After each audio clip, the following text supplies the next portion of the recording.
Greetings agents, FiOth here, and in this video we'll be talking about the Sentinel 9.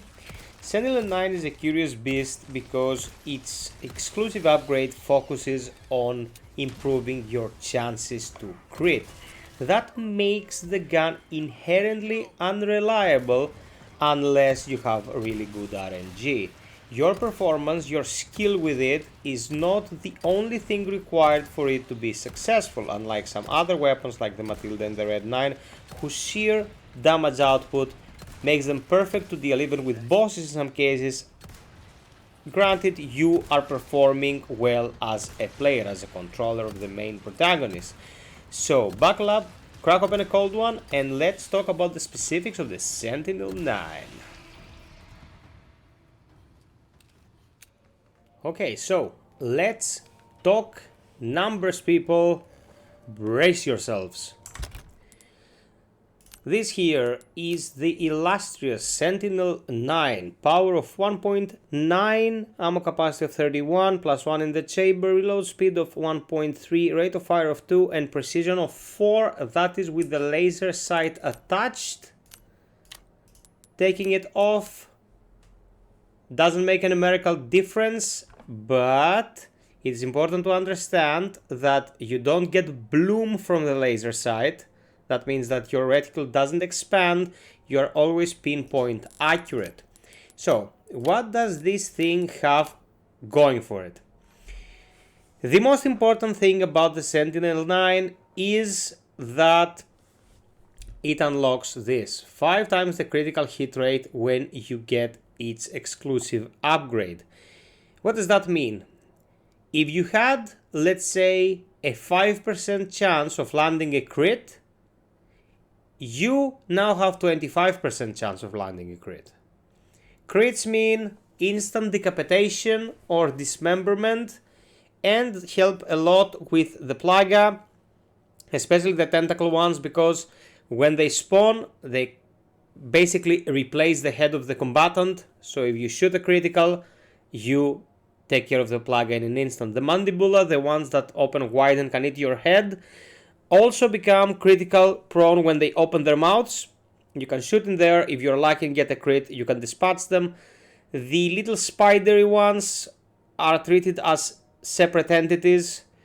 A critical hit, of course, will deal substantial damage, and since they have low health pools, they will probably die in one or a couple of bullets.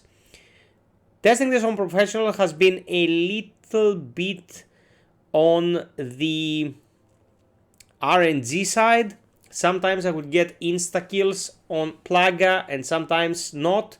Without metrics, it is impossible to understand exactly what we're dealing with. There are mods out there that give you health bars on top of the enemies, but for the purposes of this vid, of course I'm gonna go the vanilla route so people from console can benefit as well. What is my opinion on this? The pinpoint accuracy with the laser sight is excellent, and we're looking at a gun that has 31 bullets plus 1 in the chamber, and as you saw in the previous clip, the one where I'm fighting in the late game, you rarely need to reload, and even if you need to reload during a fight, you have a 1.3 seconds reload time, which is ridiculous. It's very, very fast and inconsequential unless you're getting swarmed. The question here is, do you want to bank the effectiveness of your primary firearm on the chance of critical hitting? This doesn't bode well with my playstyle. I want to know that every single bullet I am using is gonna deal a substantial amount of damage. This 1.9 here, the Red 9 clocks at 4.05 when maxed, which is ridiculous for a handgun. The Matilda clocks at 2 and fires like an SMG.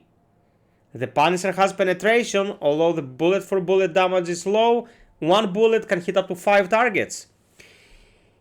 Sentinel 9, crit prone as it is, relies on good RNG to be the most effective that it can be.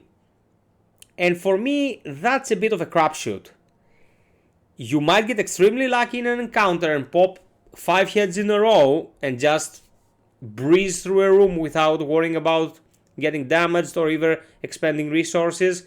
You might chain crit a boss's weak spot and decimate them and scratch your head wondering what the hell happened. But you might as well be firing blanks.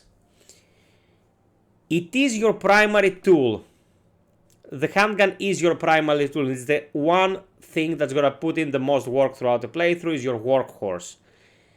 31 plus 1 in the mag, it's a very good capacity aspect, and the reload is ridiculously fast. Rate of fire is high, but you're gonna go for crits. You will not be spamming bullets. You will be going for those specific body parts that you're gonna hit, namely the head. So rate of fire becomes a little bit inconsequential unless you have perfect recoil control, your mouth or your stick, and you still depend a bit on luck. Now, I don't have specific metrics when it comes to what chance of a crit applies to every difficulty setting. I don't know if there is a table of contents out there at this point that shows us exactly what crit chances we're getting with every gun, on every difficulty setting, on every enemy.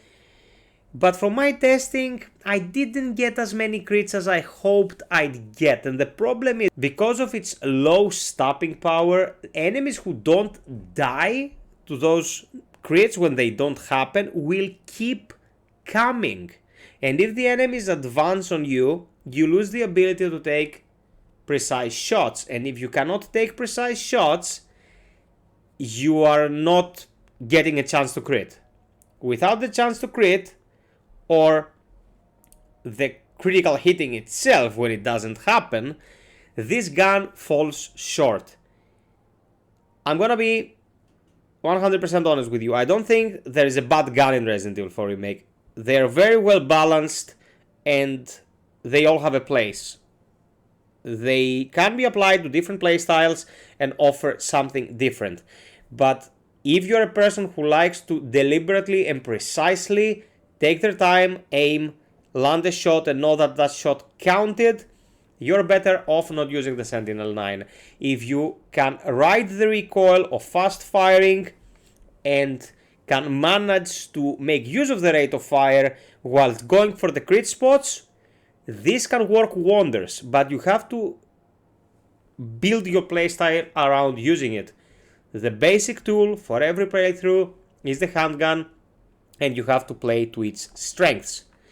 So, people, I hope you liked this vid. I'm trying to cover all the guns in the game. I am releasing approximately one weapon review every 48 hours. I hope to have them all done by the time Jedi Survivor releases. So sub, like, share, hit the notification bell. If you have any questions, leave them in the comment section below. And until next time, be well, stay frosty, and always strive for perfection. Cheers!